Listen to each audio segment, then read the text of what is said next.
when they went to Yom Kippur, when the women went to Yom Kippur on the fast day, the Muslim neighbors babysat the children, the most precious objects they gave to them to protect. How could that be if they're our enemies, mortal enemies? Because they're not. It's not a religious conflict. That's a Zionist ploy of accusing everybody of being anti-Semitic. You want peace? You want to have a conference here of peace? Step back and look and read the facts. Not the facts that's been misconstrued by the Zionist propaganda. The facts that are realities. The facts on the ground. How we've been living for hundreds of years in Yemen, in Morocco, in Tunisia, in Palestine, in Egypt. What Arab land have not Jewish people been living together with Muslims without any human rights groups?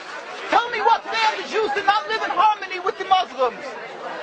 In Iran, we have over 25,000 Jews there, thank God. Why? Because this is not a religious conflict. It's purely because of a political movement, a relatively new movement, which is antithetical, contradictory to the Jewish religion of thousands of years. Judaism is spirituality, a religion of compassion to emulate God.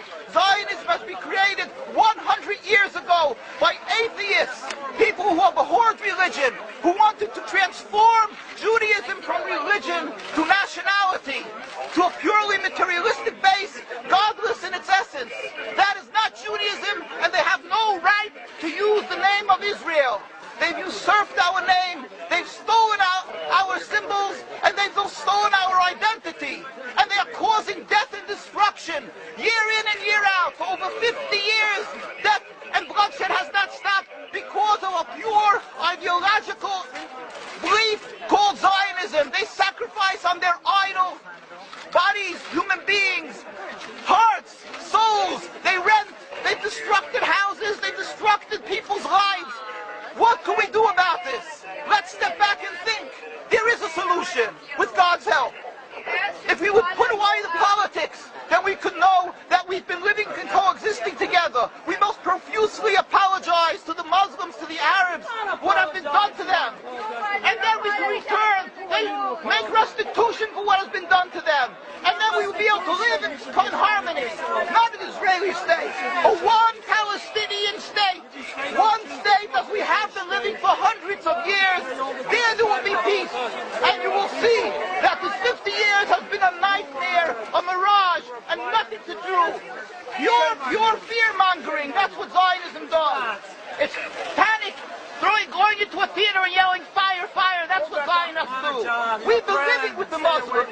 We've been living, yes, Ahmadinejad keeps on stating that he does not want to harm the Jews, but the Zionists keep on antagonizing them. Of course you don't, because you have an agenda. You want to further Zionism. You want enemies. You want enemies in order to be able to say you're protecting the Jews. We don't want enemies. We want to live in peace. We have been always living in peace with the Muslims, and we will, with God's help, continue to live with them in peace. We implore the participants in this conference, read, step back, study the history truthfully, and see what the true Jewish voice is of hundreds of thousands of Jews who are still true to their religion, whether they're living in Jerusalem, whether they're living in New York. What do these Jews in Williamsburg section of Brooklyn, hundreds of thousands of Jews who are the most God-fearing in the community, why are they all opposed to the state of Israel? Why is that one Israeli flag in Williamsburg, Brooklyn? These are the most God-fearing religious Jews. Why don't they fly an Israeli flag? They have hospital help. They have Hatzalah, ambulatories, and everything free of charge to help people. The most greatest charitable organizations. Why these compassionate people don't support the state of Israel? They don't go to Israel. Why not? Because they don't like Israel. Why not? Because they're self-hating Jews? They're trying to build a Jewish state. Why? Are they fools? Are they fools?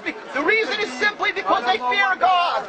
I know why. You don't know why, and I know why. Because they're God-fearing. And God forbid us to have a state. We are in exile by God. We decree exile. And we are forbidden to oppress the people. We are forbidden to oppress the Palestinian people and steal their houses. That is what Judaism says. Thou shalt not steal. Thou shalt not kill. We have no right to the rule over the land of Palestine. This is what Judaism says, not what these robbers say. It's what the real Jews say. This is what